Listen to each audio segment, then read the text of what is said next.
There are over 500 mosques in Istanbul, and this one stands proud and shining right on the shores of the Bosphorus. The Bosphorus is a beautiful strip of water that separates Europe from Asia. The greater part of Turkey lies in Asia, south of the Bosphorus, and a small chunk of Turkey tags onto Europe in the north. Istanbul spreads itself along the northern seaboard. It's a funny thing, but people always like to build their houses as near to water as possible. But along the Bosphorus, they practically tumble themselves right in with rickety timber lash-ups, concrete cubby holes, and elegant summer palaces. The Bosphorus is a mild sea, a gentle sea. No granite walls needed to hold it back. A sultan could afford to spend his biggest bag of rubies on a delicate dream house like this and know that it'll never get washed away. Could you be happy there with 100 wives? It's a job to say. And it's a job to say just what we're looking at now. I'm on a half-day excursion trip up the Bosphorus as far as the Black Sea, and no one on our little launch seems to know anything about anything. The guidebook says that we shall pass many fine residences and some picturesque fishing villages. Now, is he a fisherman? No. But they look like fishing boats. That must be a picturesque fishing village. I wonder what picturesque fish live down there. And there's another fine old residence. Oh, pity. I suppose the upkeep and trouble with the servants, and 47 of the wives never really liked it.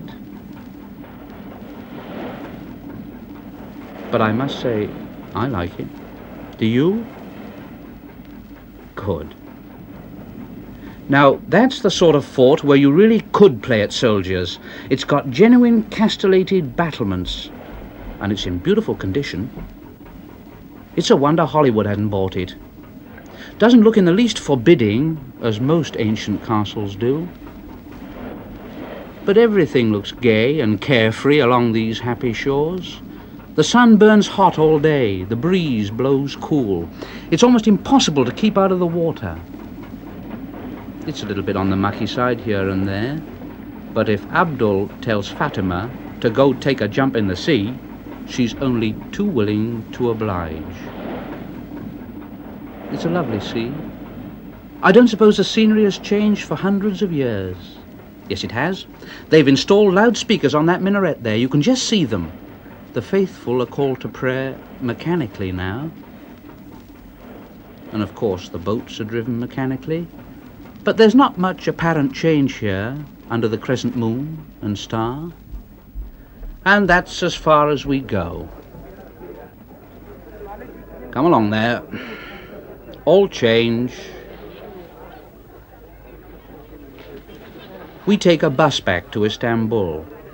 But while we wait, let's just walk to the end of the promenade, underneath a pergola of low-slung, twining wiring. And there in the distance is the entrance to the Black Sea. I wonder how long the bus will be. Look, it's years since I played that. Let's have a go. All right, I'll go back to Istanbul. There's one thing I must do before I leave, and that's buy a few presents. You know, nothing elaborate. Let's wander around the market and see what we can find. Now, what are those things hanging up? They're Turkish chick incubators. Now, I don't know any young English chicks.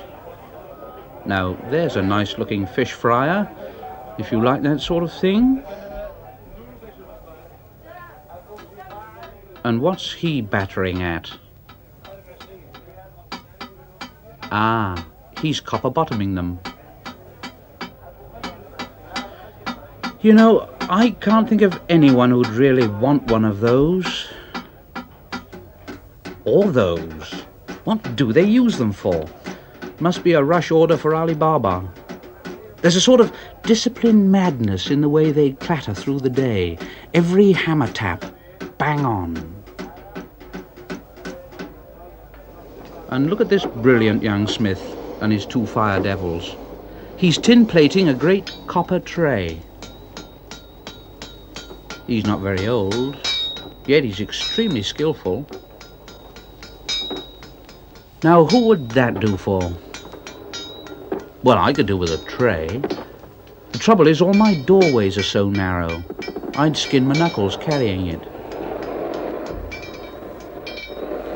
No, I think I'll leave it. It looks good though, doesn't it? Glaring in the sunlight, enough to blind you. Let's wander on a bit further. I'm sure I'll find some nice, useful gifts somewhere. Yes, but all these things are a bit too useful. Now, what's he got over there? I've seen lots of men carrying them, just a string of beads to fiddle with. It stops them smoking. They fiddle instead of smoking. And when you see what some of the older ones smoke, it's not surprising. I'm not sure whether he's smoking that, or that's smoking him. Makes me feel thirsty. There's a chap selling liquid. It's wonderful how you can make yourself understood, isn't it? He's a charming drink seller. He assures me that when he flogs the best beverages, he gets it out of a sort of hurricane lamp. Thank you.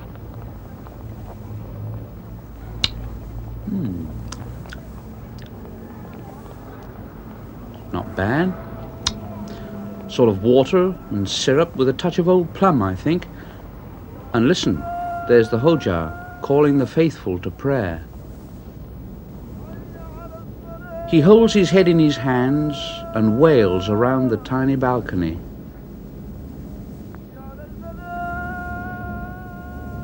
But nobody seems to take much notice.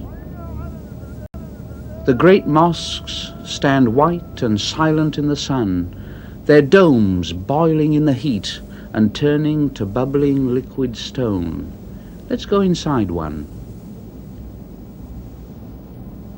This is the entrance to the Blue Mosque, one of the most beautiful in the city. The domes tumbling about in a casual cascade.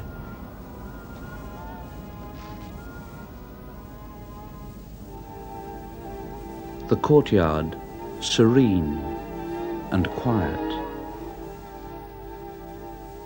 The minarets, dignified and proud. But before you can go in, you must put on a pair of overshoes, or take your own off, but that could be embarrassing.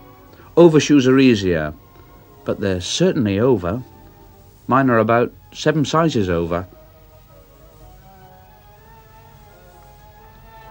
And this is the bowl of the Blue Dome, poised, pretty and delicate on these mighty pillars.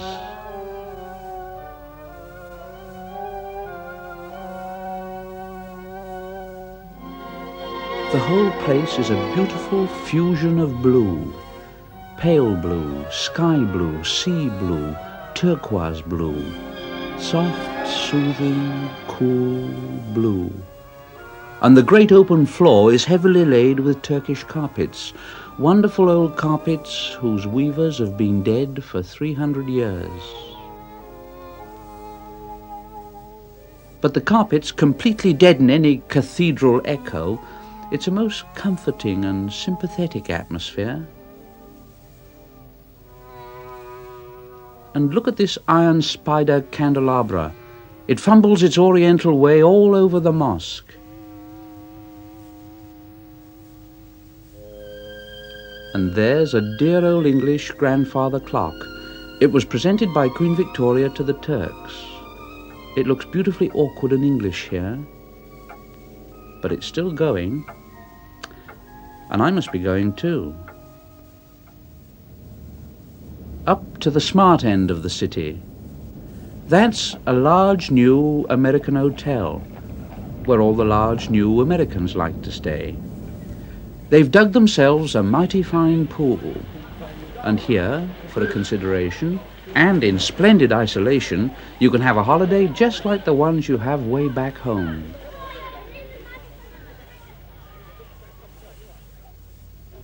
But the great place for a picnic is on one of the Prince's Islands in the Sea of Marmara, an hour-and-a-half steamer ride from Istanbul. This is where the Istanbulers like to come to relax. This is where the trees are just right for hammocks, and hammocks are just right. When Turks go on a picnic, they really go on a picnic. The stuff they don't want, they sling away, and the stuff they want, they hang in the trees. There's Kemal, Abdul and the boys having their photographs taken.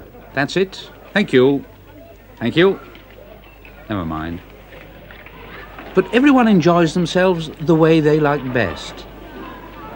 Half the picnickers squander their time away tearing about after a ball. And the other half fritter it away in sleeping and swinging.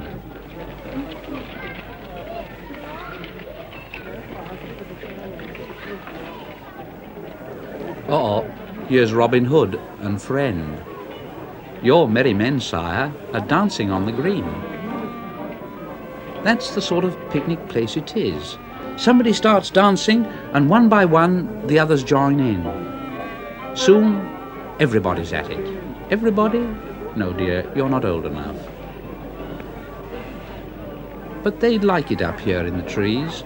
Well, the beaches are very small, and there's hardly any sand on the island. Bathing's not all that easy, and so they stay under the trees.